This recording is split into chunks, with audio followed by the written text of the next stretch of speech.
بني إسرائيل نعم وبعثنا منهم 12 نقيبا نعم وقال الله إني معكم نعم أخبرني ko Allah haalni en arnori en nanguji en nden yen timmin نعم aadiji ɗi نعم o haali geɗe kewɗe noon e hunde e aadiji he نعم o addi noon joni bani Israil en ɓe ndewɗen e mumen ɓe نعم ɓenne o addi o ko addire e mabɓe نعم ɓe pirti aadiji ɓe dañi hen caɗele نعم ɗum wonana en bindanɗe enenne ɓeɗe mbawi rentade ayidiji makko ɗi نعم mbasden caɗele ndeje نعم Allah nangino mithaqa ahadi نعم bani Israil o nangino aadiji mabɓe نعم wa ba'athna minhum min nele mabɓe نعم 12 naqiban نعم sappo e goho naqib no ba sappo e goho نعم kala hen suudu نعم heɓi naqib muɗum نعم woni ɓe ngoni hettinaɓe e ndun suudu نعم holko woni aadi o wa qala Allahu inni ma'akum نعم Allah yimɓe wonde e moɗon نعم Allah noon so wonde e ma sikkata a hayti foolede نعم a hayti tampude نعم a hayti lorade a hayti nuskude Allah ne wonde e mon mbiɗo wondi e mon onon hokko waɗɗi on lena qamtumu salata so tawi on toppiti julde wa ataytumu zakata oɗon gadda asakal wa amantum bi rusuli ɗo goɗɗiniraɓam ɓe azzartumuhum oɗon cembinaɓe wa qaratumullaha qardan hasanan ɗon ñamde Allah ñamade moƴƴere mana oɗon cakkoro ko jiida e farillaji ɗi so mbaɗi ɗe gueɗe min waɗɗi kam hen wala ukaffiranna ankum sayyi'at ko mami hafran on bonɗi moɗon walla udkhilannakum wallahi kadi mami nanno on natten aljannaji ɗi ganduɗa tajiri en yiɗami taha lismu ala haali caali aljannaji ɗi ganduɗa caali ɗi guila lismu mumen mami nanno ɗiɗi aljannaji ɗum woni aadi ndi tinnoon julɗe totton askal gonnon nelaɓam ballonɓe ñamlo Allah ñamade moƴƴere mana cakkorɗon e ko heddi ko so mbaɗini Allah yaafo on nanno aljannaji faman kafara ba'da dhalika minkum kala mon jeddude caggal ɗum caggal on aadi yeddoyi Allah usti e ko haala ɗo ko faqad dalla sawa sabil o majji hakkunde lawol o majji lawol koy kono ay ɓe goppoyi ɓe pirti aadi o Allah wi fa bima nakdihim mithaqahum ko sabu ko pirti aadi mabɓe ndi ko la'annahum min kuɗiɓe ɗum saabi Allah huɗiɓe wa ja'alna qulubahum qasiyatan min mbaɗi ɓerɗe ko jorɗe min mbaɗi ɓerɗe ko jorɗe jom ɗon ɓerɗe joori ha ɓuuri hay mbo yinde mbattani mbo yi ko no wuurda hannde ni e golleji mabɓe walla ande ɓe joori ɓerɗe ko goñinta ene jeeya sifaji mabɓe yuharrifuna kalima an mawadihi haala ka ko yahanno koɓe gooña ɓe patirɗum e goɗɗum gadda aya ɓurande nde no wurno ɓe gooña aya o ɓe paariɗon haajiji mabɓe ɓe mbiya ko ɗum aya o yahata wona so ɓe jejjiti mana ɓe goppi haaldon gueɗel mana hunde mimma zukkiru bi ko ciftinno ko ciftinno ko woni ko goppi ɓe mbasi abbade hen hay tawde sa ƴeewi e jamirat hen abbade seydna Muhammad so aroyi sallallahu alih w sallam kono e mbasi rewde hen wala tazalu a serata a annabi sallah sallam an gondu mabɓe foof a serta taɗɗali o aɗa yiita ala hayinte jafmini mabɓe a serta yiitude jamfa immade e mabɓe so gondi sa fa yeɗe ɓe jamfo ko jamfanteɓe tan ko jam ɗum ko jikku mabɓe jam fade ko jikkunoɓe jeeya illa qalila minhum sona seeɗa mabɓe seeɗa e mabɓe woni hiisi e ɗum ɗon amma ko heddi ko fof ko jamfotoɓe kono o saaha ɗo yaata ɗo fo afan hum yaafoɓe woto nanguiɓe ɗumata haɓɓe mabɓe o saaha yaafoɓe wasfah ɗurno no mbayni ɗum sabu ɗum woni moƴƴinde o saaha inna allahi Allah yiɗi moƴƴinaɗo kono yi ha yeeso Allah wi ko yo yaltiɓe leydi ndi yo yaltiɓe toon fof kati wa alayhimul jala eyi womin nde qaali nasara ɓenne wiɓe kañum ko ɗo ko yahudi en ko ɓonno wiɓe nasara wiɓe kañum ko nasara ɓenne ɓen akhadna mithaqa min nanguino aadiji maɓɓe min nanguino aadiji maɓɓe min nanguide e bani israil en ɓe aadiji mum hono yahudi en koɓe ɓeni fona suuɓi ɓen ne jejjiti hadan hunde mimma zukiru bi ko ciftineno ko ɓe jejjirten hunde to nin jiila sabi toon ne haala iman bin nabi muhammad sallah sallam ɓe pirti ahdi o ɓen hokkoɓe keeɓi heen fa garena ben ho adata bagda min gutti hakkude maɓɓe adata gañguji adata gañgu wal bagda ha jon ko gañgu bonnodiral mawgal waɗi hakkude maɓɓe koɓe haɓoɓe tan ila yawmi qiyamah ha ñamdaraga kamɓe nasara en ne ɓe warodirde ni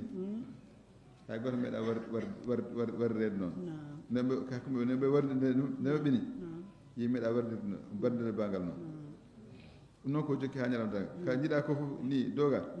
masala kono ɓe kawaɗani maslaha tan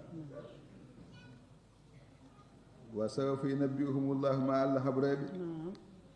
bima kanu yasnauna koɓe gollata ko ma allah habreɓe ko gollata ma allah yoɓɓa ɗum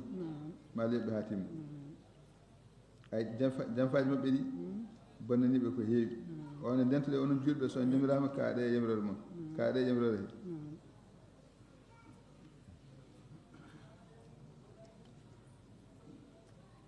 ya ahlal kitab e hemon joomen defte on yahudi nasara en kad jaakum rasuluna nelaɗo amen ari e moɗon ɓe mbita nelaka maɓɓe de allah nelaɗo amen ari e moɗon yubayyin lakum ene feññinana on kathiran ko heewi mimma kuntum tokfuna ko cuuɗano ɗon ene kitaɓe deftere he deftere nde oɗon cuuɗan noon ko heewi o ari on feññini ɗen gueɗe kala ko diine o namdi kanko mo laftin ɗum hankkadi o yaafu an kathir omo ɗuɗno hen ko heewi wonko cuuɗɗon toon kanko o feññinani ɗum o accir noon tan sabu ɗum sohlani en cohlani ɗum enen ga tawa sohlaka noon darani ko mo feññini ɗum ɓay ala masala sona hersinde on tan kanko wona hersindimo yahat kad jaakum ari e moon minallahi immorde allah nurun lumiére foyre nur nabi sallah sallam ɗum ari e moon wa kitabum mubinun e deftere laɓɓinore feññinore nde ganduɗa yahdi bihi llahu allah ne fewnirande maytaba ridano kala gabbe ko ne yiɗi ko gonɗinde abbinde ma allah fewnu on subhana sam laabi kisal allah ken abbaden wa yukhrijuhum o yaltina ɓen abbiɓe deftere ɓe o yaltina ɓe mi nasumati niɓɓereji lannuri faade annore yaltami niɓɓere o nannaɓe e lumiére mana joomum ne yaaha e dow ne andi ko yahata bisni e saktono kanko allah o yahdihim o fewna ɓen ila siraɗin mustaqimin faade lawol portigol kon dinno islam deftere nde nelaaɗo o ko ɗum woni golle maɓɓe kala gabbiɗo ɓe feewi moƴƴirama dal kafara alladina wallahi yeddi ɓen qaalu wiiɓe inna allaha huwa almasihu wiiɓe ko masihu ibne on woni allah ɓen ko hefereɓe allah wi kala mbiɗno ko kefere yahudiji mbiyen ko diine moƴƴo walla diine laaɗo nen hen kala mbiɗo isa ko ƴaata on ko kefere allah haalir noon ɓul wiiɓe faman yamliku holje yowo min allah hejjeɗe allah hunde in arada sey allah muuyi in arada sey allah muuyi an yuhlika masiha halkude masihi mariame omo ho yummum omin feeɗe omo ɓeliide e jumen kamɓe fof sa liiɗi hakkude masih e yummum on ɓe liiɗi heɓe fof hol mbawɗe allah hunde hay goto ala wadde on o wona allah sinno ko allah wonno he allah wawa halkudemo walillahi ko allah jeeyi mulku samawati laamu asmanuji wal arde e leydi fof ko allah laami allah jeeyi fof wa ma baynahuma e kon hakkude asma leydi kala kon hakkude asma leydi kadi kanko jeeyi kanko laami yahlugu ma yacha on taga ko o haaji o tagirno o haajiri wallahu ala kulli shay allah hunde fof kadir omo wawi hunde fof omo wawi kanko tagi isa ta ala baba o tagi yimmo uyuni tan on ɓeyde labtani haaju kanko allah wa qaalati yahudu nasara yahude nasara en mbi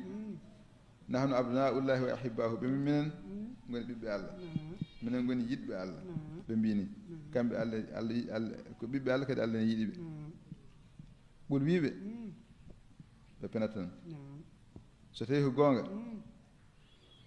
falimi yu'adhibukum holko leptiranta on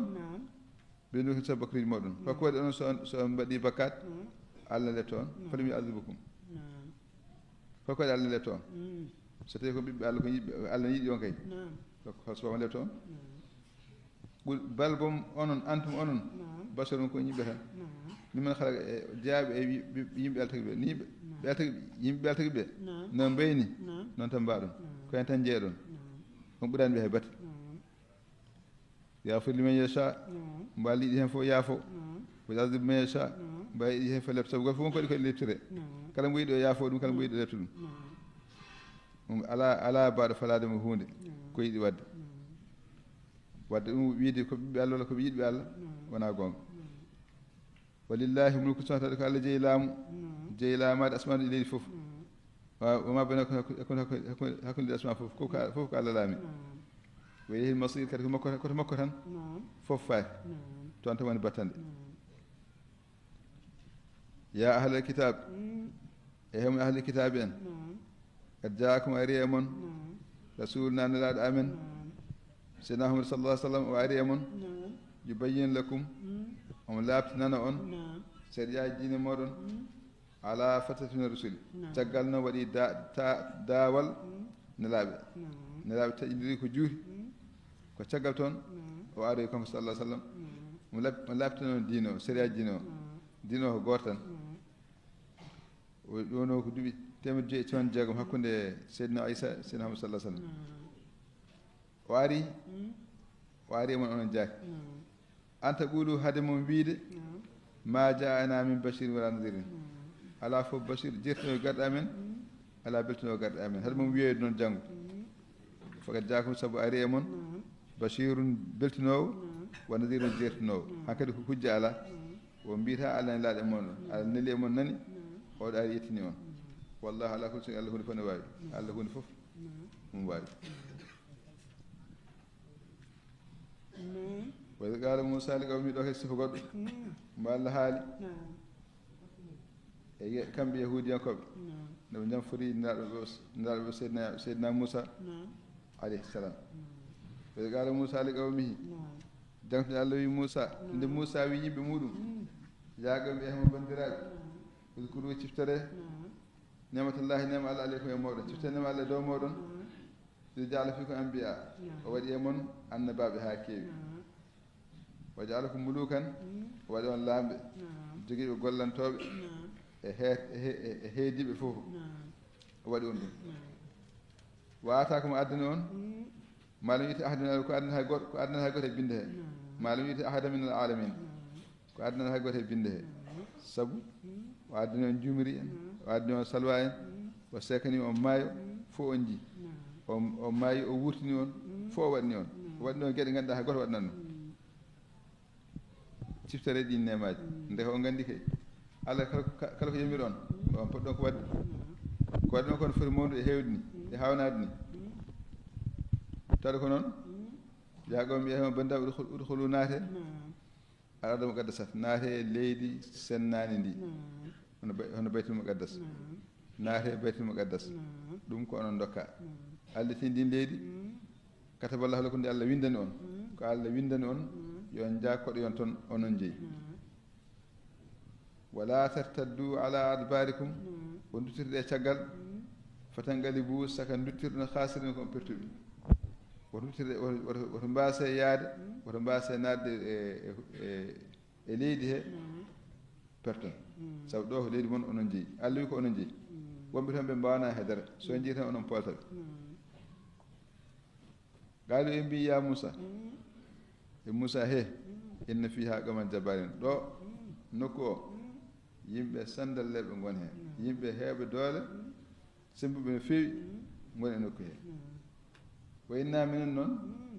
lanadkhulaha min nata nokku o mukko hatta yakhruju minha haaɓe jalta fa yakhruju minha soɓe jalti noon fa inna dakhilun ko min natoɓe soɓe jalti ko min natoɓe amma soɓe jaltama min natta jokka seeɗa ha qisso gasa jokkita qissa o jokkita qissa o mi jokkita qissa o qala rajulani alladhina khafna an amallahu alayhim yimɓe ɗiɗi e maɓɓe ɓe ganduɗa kañumne kuuɗe Allah ɓe mbi an amallahu ɓen Allah hokki ɗumen nema Allah moƴƴani ɓe ne reeni ɓe mbi ɓe yimɓe udkhulu alayhi baba naate tan ay so on bettiɓe on naati e wuuro he kamɓe fof e payaɓe kulat ko ɓalleji ɓole jii toon ɗo ngala ɓerɗe ɓeɗa dakhaltu mum so on naatiri noon tan ɓenno album comme foloɓe naate tan natoron doole so jii tan ɓe kulat goto fof ngalɗo banggue polon wala bakkille adam min kuntum sewoni ala bakkille adam maɗo ya Musa ɓe mbi heyma Musa inna minen de lan nadkhulaha abadan min natango fes madamum fiha ɗonɗe ɓe maggo ɗonɗe ɓe wuuri he min nata fa saɓantore bokki fof atira yaani joome kaɓoye ɗe allahu akbar yaani joome kaɓoye ɗon inna minen ka ha huna ka minen ko ɗo min jooɗi en kadi so on pooli ngara so on poolata min natani minen kam qala Moussa noddi joomum wi rabbi e joom inni la amliku illa nafsi akhi min de mi jeeya sona hooram e miñam e monomo mi annda miñam bandam gorko min tan ɗiɗo gandami heddi ko mi andana ɗum noon fofru baynna ya serdu min ko bene fas yimɓe faskeɓe ya serdu min ɓe faske bomɓe qala Allah wi fa innaha leydi ndi ɗo wuro ngo muharramatun alayhim ne harmina e mabɓe ɓe natta wuro ngo 40 sana duuɓi tonne ɓe natta e wuro he yeti woni ferde e majje e leydi he ɓe jaaha e mbema yaade e leydi he nata fodde duuɓi tonne firti on génération kam tawa natti wadde walla hassene wodi tati nafdan kadi ko jeunesse jibinteɗo caggal o ko on kay artete wuro he amma wona ɓen kam fala ta so woto suno alaga fas yimɓe par ce que woto suno e bomɓe borjongeɓe wiyama jamma so e mbaala yaade so pini ɓe tawa koɗo ɓe gonno hanki ɗo ɗon ɓe goni ha joni ɓe pokkiti kadi ɓe ñalla yaade ni ɓe jaari ha ɓe gasi ha ɓe laaɓi so wona ɓe heɓani duuɓi nogas kala keɓi nogas faydo gasi hen wiyama ɓe gonno ko 600 ujunere si 100 alf Haruna e Moussa fof ko e nder majjere he maayi ɗum kam ko kamɓe ɗum woni yurmede wona heddiɓe ɓe lefte nde Moussa fayi maayde nde o ñaagi joomi ko yo Allah ɓattimo Baytul Muqaddas fodde taw woɗɗani Allah ɓattinimo toon o maayi kisa caggal ɗum caggal duuɓi capannayyi Yusha waɗa annabi o yamira yo haɓoye jabbari nen ɓe o yaade yimɓe he o haaɓi o haaɓa wonno ko aljuma nen hen nangue daranimo fodde aire ha o gasi habde mabɓe ha o fooli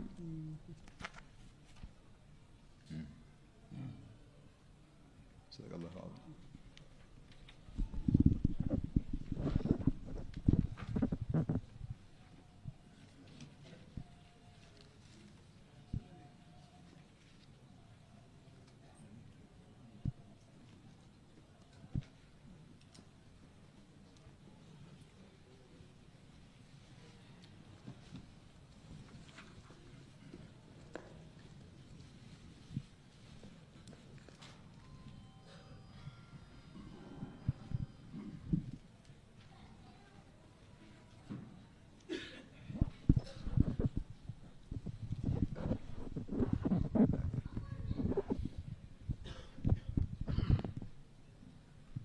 بسم الله الرحمن الرحيم سورة يوسف عليه السلام قال الله تعالى وكذلك يجتبيك ربك ويعلمك من تأويل الأحاديث ويتم نعمته عليك وعلى آل يعقوب كما أتمها على أبيك من قبل إبراهيم وإسحاق إن ربك عليم حكيم الذي وكذلك كهنون سيدنا يعقوب haaldanno e seydina Yusuf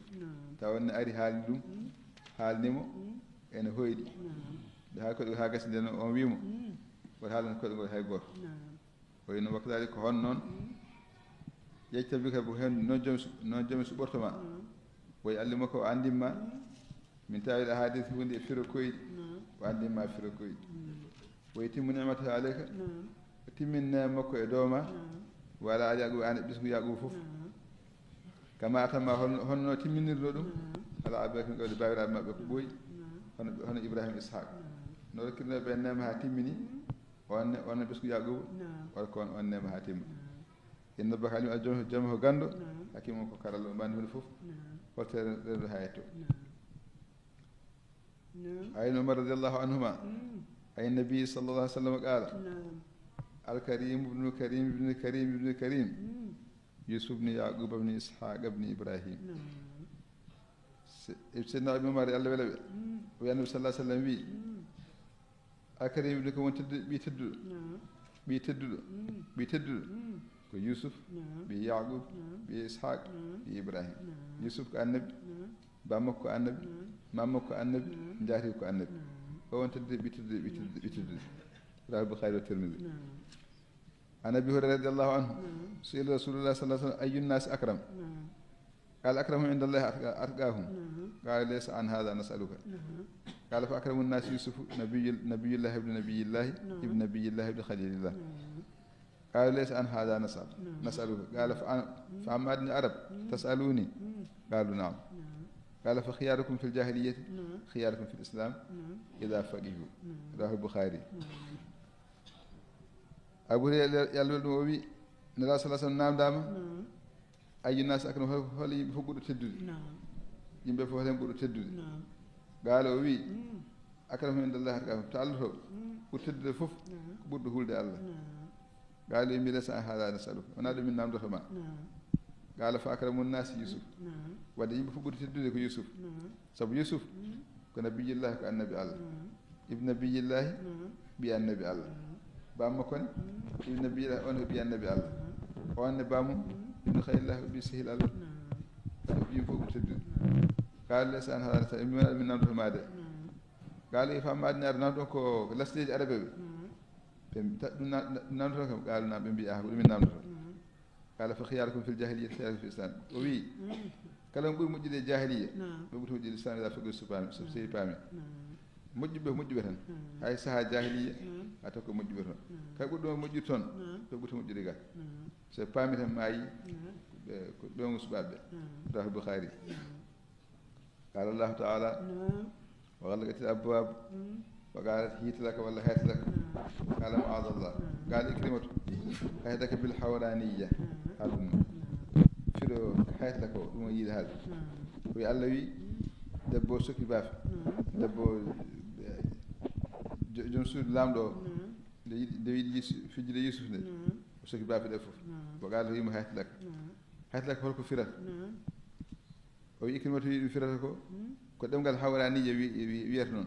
firata ko ar ɗum firata ko qawni jubayrin taala ɗum jeeyi firata ko taala fof gotum fi tan ko ar rahu boukhari qala allahu taala ثم يأتي من بعد ذلك سبع شداد يأكلن ما قدمتم لهن إلا قليلا مما تحسنون الذي ثم يأتي تقل ɗum are sabun siɗaɗum duuɓi jeeɗiɗi tiiɗi ganda hade heɓa haako ɗum ko koyɗo laamɗo nde hoyɗi nayi pooƴƴi ne ñaama nayi payi koyɗo ngol seydna yusuf haalnago firi way ko duuɓi jeeɗiɗi ne ngara ko ñaamete fof alta heen ɗum toɓata watta ɗum noon fodde duuɓi jeeɗiɗi garu gooɗi ɗo ɗi yoɓe ndem ha heewa mofta ha heewa so yiya ngaroyi mbawi dañi koɓe ñaami ɗum haalano qala abdoullahi wi inna qouraychan koɓe de lamma abɗo an nabi sallah alih sallam nde ɓe leeli naade islam ɓe leeli naade islam ɗum leelanira sa sallam qal nira sa sallam o wi allahumma kfinihi bi sabini ko sabi yusuf o wi allah yoniram ɓe heƴiram ɓe bi sabin duuɓi jeeɗiɗi tiisi ko sabi yusuf mbawno duuɓi jeeɗi yusuf ɗini kono duuɓi jeeɗi yusuf rokkano ha yimɓe tampide waɗan ɓeɗo noon mbeɗa ɓe naati islam fa asabahum santun hitande wotere tan heeɓiɓe hasar kulla shay hitande soñi hunde fof gasi hunde fof jalki hunde fof hitande wotere tan hatta akalu ida heɓata ƴakkude ƴiye jorɗe wa jaala rajulu yandu asman en jiya neɗɗo ndaari asman fayra bayno bayno ha mita dukhani yiyata hakkude asman e lew curki won allah e heege e lew curki won ɗon qala llahu allah wi fartaki ƴomata sama muñ tombo ne asman adda bi khani bini curki labtuki ɗum ma aroy qala llahu allah wi inni kasu galinde ko ayde ma itti leftude seeɗa kono artoyoɓe noon kono wattoyoɓe afik sofo anhu adab yawmal qiyamati tawe ma lefte gui te mabɓe ñandara nga wagal mbaɗa dukhani te curki déjà ari o wadde bachatu kadi finnere nde waɗi curki ki waɗi ɓe jiiɗum jihadi badri waɗi barsowde waɗi hen joni a cikku lefte ma itti ñandara ittatake de gueɗɗi ɗe mbaɗi kay taw ɓinguel ko waɗat rahu cheikhani عن ابي هريره رضي الله عنه عن النبي صلى الله عليه وسلم قال ان كريم ابن كريم يوسف بن يعقوب بن اسحاق ابن ابراهيم ولا لبث في السجن ما لبث ثم جاء عند رسول الله جبت ثم قال فما جاء رسول قال ارجع الى ربي فسر ما بين سندتك قد على ايديهم قال ورحمه الله على لود ان كان لا يأوي الى ركن شديد اذ قال لو ان لي بكم قوه او آوي الى ركن شديد فما بعث الله بعد نبيا الا في ذره من قومه أبو هريرة لهم أبي النبي صلى الله عليه وسلم بي إن كريم وان تدلو ابن كريم بي تدلو ابن كريم بي تدلو ابن كريم بي تدلو يوسف ويوسف بيعقوب وبي إسحاق وبي إبراهيم يوم تدلو بي تدلو ولو لبث في السجن سن موننا كساه ما لبث كون تونكو أنك أسكان فدو جديد ثم جاءني الرسول تقول نال أرمي يوم يلت عندي أوسكتون دبجدي de kodogol arde o firgol ha gasinde lamdo o wi pirel koddo ya addiyam on yehi wiimo yusuf lamdo wi ya ad hoko yusuf wiimo فلما دار رسول on ade makko ne gaalo wiimo reji ila rabbika rutto jomito to lamdo fasal namdom ma baal ni setati gaddaji hol khabar rewbe tayno jidi ande debbo wi nene makko hagas o dogi toon eɓe jalta ɓe tawi lamdo damal suɗɗan dari damal appatan dari wutti yusuf en seeki tan debbo wi lamɗo oɗo de wi kono yana am waffere ñaama ko ɓuuri yawde yusuf wi ala kanko wi omo yana am gooto yimɓe banndiraaɓe debbo he wi lamɗo o so tawi wutte secret caggal ngannda ko debbo o woni e fenaade so secret ko yeeso ngannda yusuf woni e fenaade o tawi wutte secret caggal an debbo woni e fenaade ɗi haala ka yahti boowal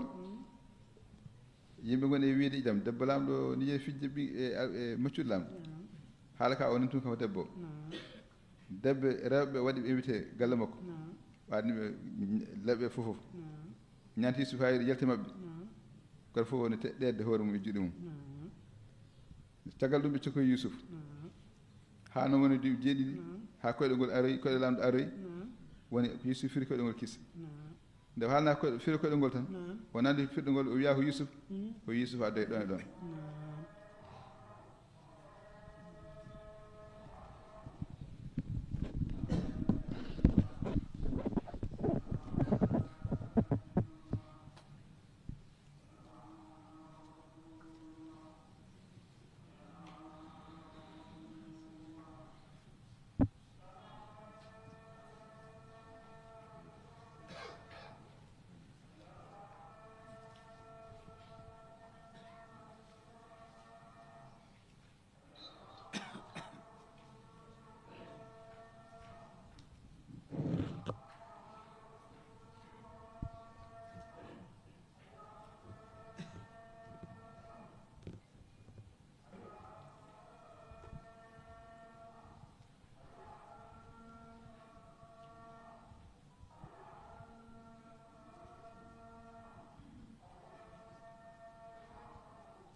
onon yi on adde Yusuf adde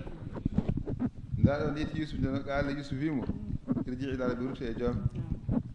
fasal to namdo ma balni sa ɓe ta enno juɗumen ɓe ɓen fof xabar mumen masan pour haalu ɓen hoore makko onno yeehi nandi lamɗo lamnode rewɓe rewɓe irri wondana kanko waɗi kamɓe mbaɗi kadi qaalo wi kanko sallah sallam wa rahmatullahi ala ɗo yo Allah yurmo luuɗ in kana la awi ila rafisi luuɗ kañum ne malaika nira e muɗum yo ngara haalde wonde yimɓe makko harkateɓe malaikaji ɗi ne jooɗi yimɓe puɗɗi arde ne mbiya jene malaikaji ɗi ne sikka ko yimɓe o haaɓi kanko luuɗ o andi hoore makko o wi hanini mbiɗa jogii ƴoñorde tinde ƴoñorde e muɗum ndaɗo ay walla omo jogii e walla omo jogii sabu Allah won ƴoñoomo o wi gilnden noon ma ba'atha Allahu ba'du nabiyyan Allah tagal seydina Luut annala he annabi gooto illa fi dhurriyyatin qawmin sina e ndeer bande e mum te taw ko heeɓe Luut kam nela ko yimɓe ngannda hade o jira e maɓɓe ɓe ngana bandi ko en o wino ko ɗon hay gilne kam kala nelta ko e ndeer bandu men te taw ko heeɓe ne kadi waɗi ɓe jaɓɓe calo jaɓɓe ɓe nderam e bon saltoɓe ɓe لكن البخاري قال الله تعالى حتى إذا استيأس الرسل يهان لا بيبتي هنكدي بنجادام هنكدي يمبي جدي هابي دمني هنكدي بن جوغري واد جاب هنكدي جابر هاك وظنوا أنهم قد كذوا بفلت هنكدي كو فناب هنكدي بلا فنو هنكدي ها وينون هكذا جاء نصرنا دين بلا من أدم بورغا من أدم on safa nujjiya man nasha kala mo Allah haajno on danda heddiɓe kalka wala radi basna kono finna men rutataake ne gamuji gay bakkudinoɓe ɓe kam jet caɗele amen tan ka wurti Aïchata oɗo aya firoji makko urwati wiino seydina Aïcha radiallahu anha a kudibu am kudibu koye mbele aya wi ko qad kudibu koye penam ɓe pennama walla kudibu walla koye pennama holno aya o wi qal kudibu wiya ko kudibu e pennama eyi ko o riwaya kam andi o riwaya ko o madina janganno kono kudibu woni woodi kono kanko o riwaya o jangi wiya ko kudibu ɓulti mbimi fagadi seeqanu anna qawmahum kadabu ɗum firti kamɓe annabaɓe ɓe jennamo ndi maɓɓe penniɓe ɗum ka foma bisa wona sikki ɗum ko yenanede qaalata a jalla seydna so wi aha kay lawdi mi wondiri gurdama kadi seeqanu ɓe jennama kay wonde yimɓeɓe penniɓe fogoti laa mbima nden wadanno annahum qad kudibu wadde firti ko ɓe cikki wonde kamɓe ko fenaɓe qala maadallah eɓe cikki kamɓe mataw ko taw bange Allah o ko femɓe dal qala maadallah o wi ya aldantu ɗum kadi on takoni rasulu président berba niraɓe meeɗa sikkude wonde Allah ni tumiɓe fenade kamɓe ɓe cikkano kamɓe ɓolti mbimi foma haaji a nden ay holko firti ɓay kudibu wiya ay wonde fof firti ko Allah to wi hum atba'u rasuli ko abiɓe ne laaɗo ɓe Allah ne amni ɓe ko gonɗiɓe Allah ɓe abiɓe laaɓe gonɗi Allah ɓe wa saddaquhum ɓe gonɗini laaɓe ɓe ko ɓen faɗaɗa alayhimul bala daraɓe o juuti e maɓɓe ha ɓurti wa sakharatuhum nasru kadi ballal Allah leeli e maɓɓe haaɓe hatta sa rasul han laaɓe jaati pipti mimman kadabum fennuɓe e yimmaɓe ha ɓe pipti ɓen ala ko ndi waade ala ko ndi waɗa waawde ɓen ɓe waɗa waawde ɗum hay batte ɓe piptiɓe ɓen han kadi mbawi ɓe tan ɓuri ɓe doole tan jeeɗidaɓe ɓe tan waɗantir sulu ndaaɓe kadi cikki andata baafo kadi kadi wonde abi maɓɓe jaati han kadi penniɓe koye mbiyatno ma balla Allah ar ko ɓen natti gonɗi ɗum han kadi mbaɗi fenaɓe so wayi noon jaahum nasrullahi inde dalik on sa balla Allah aɗa maɓɓe kadda kudbo ɗum firat rahu Bukhari